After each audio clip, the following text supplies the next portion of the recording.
Well, good evening, everyone. If you would turn to James chapter 1. I'll be reading from there in just a minute. James chapter 1. So, if you spent a little time around me in the past 9-ish months that I've been here, you've probably picked up on that I absolutely love sports, specifically baseball. You know, I played since I could walk, basically. And I may be a little too proud of this, but my first word was actually ball. So, that pretty much sums it up pretty well. And in high school, we had 1 week in the fall during fall workouts every year that we had called competition week. And we split up into 2 teams, and we had, along the week, we had best of 2 of 3 competitions. One of them was the Burrow Challenge. The second one was a best of 7 tug of war, and we capped off the week with a flag football game. But this Burrow Challenge is honestly probably the hardest physical and mental thing that I've ever done in my life. It's a series of workouts that we did down the football field, and it's a race between the 2 teams to get it done first. And the part that I did my senior year, I did what we call the farmer's carries. And I had to carry 2 45-pound plates, 1 in each arm. And I had to carry it by the hole in the middle where you would slide it onto the bar. And I had to hold it with what we called the I love you grip, with the middle and ring finger, just like this. And I had to walk 2 laps around the track, which is half a mile. And so you get into this, and about first quarter of a lap, honestly not that bad. You're feeling pretty good. You got a little bit of adrenaline going. And I remember thinking to myself, I was like, man, this ain't all that bad. This might not be too terrible. And I got about halfway through that lap, about 3/4 of the way. Let's just say that changed a little bit. My shoulders, forearms, just on fire. It's 30 degrees outside, so it ain't the easiest to breathe in.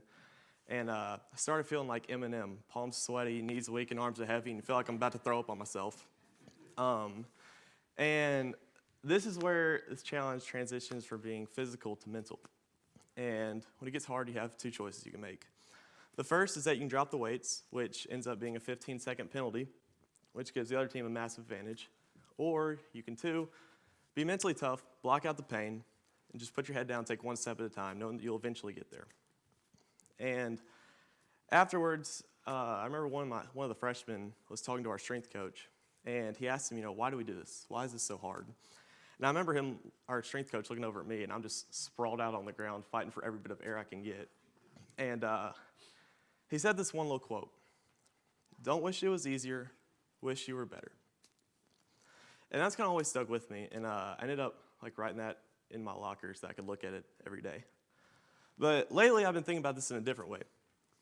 How often do we apply this mindset to sin, and specifically temptation? Do we ever say, wow, I really wish that I was better at this, and then actually do something about it? Or do we just leave it at that? Or do we say, it's just too hard. I can't overcome this. Or why is God allowing me to be tempted by something that's so hard for me? I know that I've done this before, and I'm sure there are others that have too. It's easy to make excuses. It's their fault for wearing something they shouldn't. Or, I kind of just had to do this. Everyone else is doing it. Instead, it's a whole lot harder to own up to our own actions. And we conveniently forget that we have a choice to make, even if it's an uncomfortable one in that moment. And I think about David. What was the first thing that David did wrong? It's not that he saw Bathsheba. He couldn't help that. That just happened. But the first thing he did wrong is that he didn't look away. He kept looking, and he kept looking, and he let that turn into lust. And we all know where that ended up. But in the end, he wishes he was better, and he turns that wish into an action, and he repents, and he becomes better, and ends up becoming a man after God's own heart.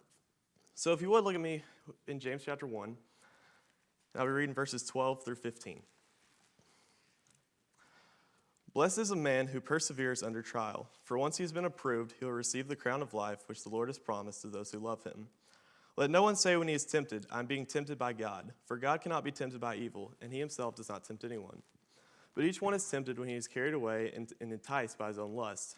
Then when lust is conceived, it gives birth to sin. And when sin is accomplished, it brings forth death." The key verse here is verse 14. We get carried away by our own thoughts and our actions. And in verse 15, we see the dark road that leads to death. And making excuses and blaming others, or just not doing anything at all in general, are just unwritten steps on this road. But on the other hand, taking ownership, cleaning it up, and turning away leads us to the reward that we see in verse 12. That we will receive the crown of life which the Lord has promised to those who love him. And the phrase right before that, we'll be approved by God. That's a pretty cool thought. Could there be a better feeling than to be approved by God? So there's some extra motivation if we needed it.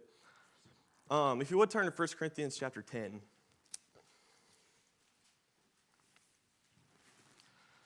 1 Corinthians chapter 10. And in verse 13, Paul writes, "No temptation has overtaken you except something common to mankind. And God's faithful, so he will not allow you to be tempted beyond what you are able. But with the temptation will provide the way of escape also, so you will be able to endure it." Even once we are tempted, we're not just sunk.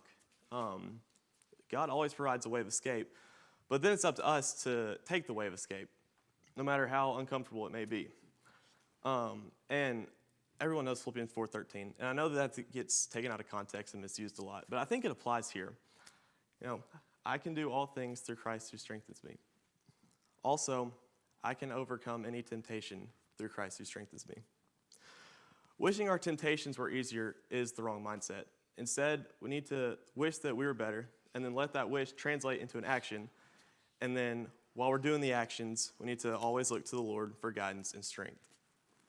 And so, I hope this has been helpful tonight. I hope there's something here that you can get out of this and that you can apply to your life this week and moving forward. If you're not a Christian and you need to repent, you need to be baptized, you have that opportunity. Or if you are a Christian and you need prayers of the congregation or anything else, we can help you with that. If there's anything we can do for you tonight, we ask you to come forward while we stand and while we sing.